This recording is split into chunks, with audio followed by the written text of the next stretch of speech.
morning and welcome to Rising. We've got a great show for you today. Happy Monday. Happy to be back here discussing the news. Hello, Bofta. How are you? Hey, good to be here. And you had a really busy weekend, I know, with a lot of other members of the press, of course, at the White House Correspondents Dinner. Yes, I am always as well rested as I like to be, usually for Mondays, but it was a very fun time. Got to see a lot of people I know in journalism, including some of our colleagues at The Hill. Took a photo with Niall Stanich, who hosts the show sometimes with me. Yes. So it was a lot of fun and also extremely silly, and I have some criticisms of it that I'll get to in a minute. No doubt about that. All right, what's on your radar? Give it to us. Well, we will in fact talk about it. Is the media truly the enemy of the people? Now, the media denies that characterization, of course, and protests the label, even though one mainstream media outlet admitted there was not nearly enough scrutiny of President Joe Biden's obvious cognitive decline by the incurious establishment press. It was all too eager to believe Biden's handlers and pretend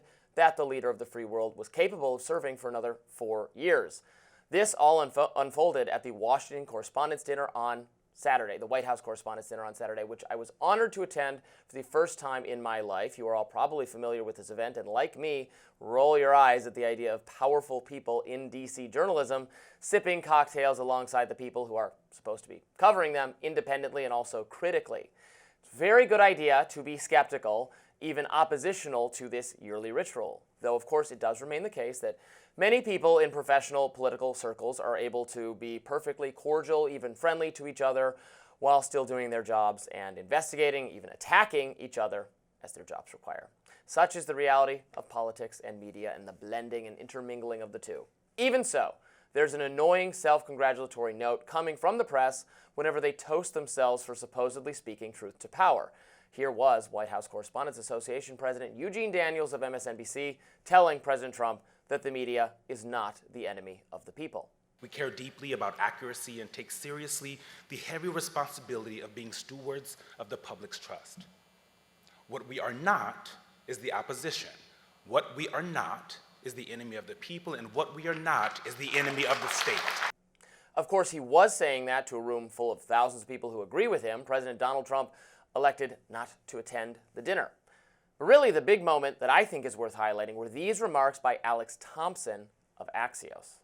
President Biden's decline and its cover-up by the people around him is a reminder that every White House, regardless of party, is capable of deception. But being truth tellers also means telling the truth about ourselves. We, myself included, missed a lot of this story, and some people trust us less because of it. We bear some responsibility for faith in the media being at such lows. Thompson, who is being recognized by the WHCA, deserves a lot of credit for admitting what most of us know to be the case. The Biden administration misled the American public about the extent of his decline, and the mainstream media was shockingly incapable of discerning the truth, even as most Americans, including specifically most Democrats, had grown skeptical that Biden was the right guy to run for re-election. Everybody had the sense that something was off. It was the media's job to chase down that story. Why didn't they? With a couple notable exceptions, including Alex Thompson, who was among the journalists, also Wall Street Journal, who did start asking questions about Biden's fitness. But, you know, it was a room full of people, many of whom I like, who missed that story substantially. And we saw that there was the admission of that just in that clip. And I think that that's important to admit when you didn't dig deep, you didn't ask the questions. Why was he using the back staircase instead of the front staircase? Why was there a decline in the number of interviews? There were so many opportunities and missed gaps, really, to pursue the questioning. And I think that is partly because there is the reality that some are more ideologically on board with Biden's administration. And there's that piece. And then they just really didn't want to give any steam to then candidate Trump. Well, right, they thought they were helping Trump, I guess, to explore this story. But that's a really damning indictment because it speaks to a fear that millions of conservatives and independents have across the country, voters, citizens, who think that, yeah, the media is on the anti-Trump team, and yeah, they would help Biden cover up secrets if it was necessary to prevent Trump from becoming president again. That's the exact sentiment that half the country has. And they're right. Turned out they were right. They were right. It was beyond our wildest imaginations, the extent of the cover-up. Well, or just the willful blindness about it. Yeah, and we're seeing more. We know more now, right? Yeah. So we're seeing, authors who've been digging deep into this. We just had that interview, a week or so ago. We're seeing more extensive research into what exactly was going on with then President Biden's decline.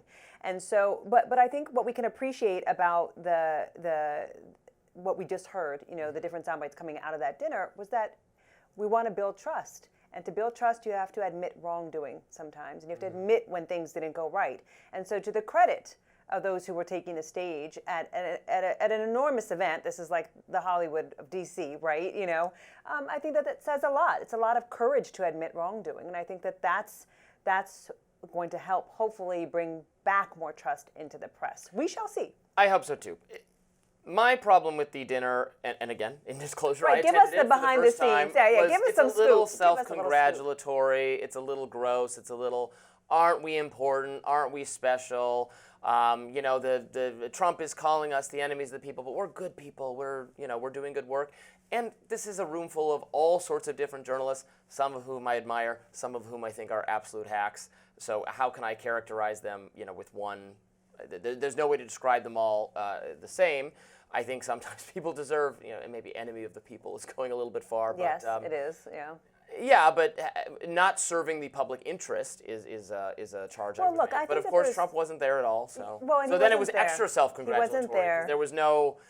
He wasn't the there during the benefit first of term yeah. either. I mean, we're not surprised about that. But the fact that there was no comedian was a little interesting. Like, you didn't have that Trevor Noah or somebody like You that. had to talk to taking the people stage. you were sitting with. I think longer than you usually do. Again, this is the first time I've ever attended it. Right. So I don't know what it's usually So give us like. some scoop. I mean, come on, Robbie. No, we just want the took scoop. photos with friends, with coworkers at the Hill. Nice. Everybody, has a lot of. It's one too many cocktails, and then you go to events before and after, and it's just. It's a long day. It is. It's a long day, and it's. I did run into some people we've covered on the show in a adversarial context, and I had opportunities to make outreach to have people actually come on Rising and be interviewed. So I'm not spoiling who Some it new is because guests I want to coming. reveal that when the details Okay. are nailed down. But I had some interesting conversations with people that are familiar to Rising, who I think our viewers would be really excited to get on the show and have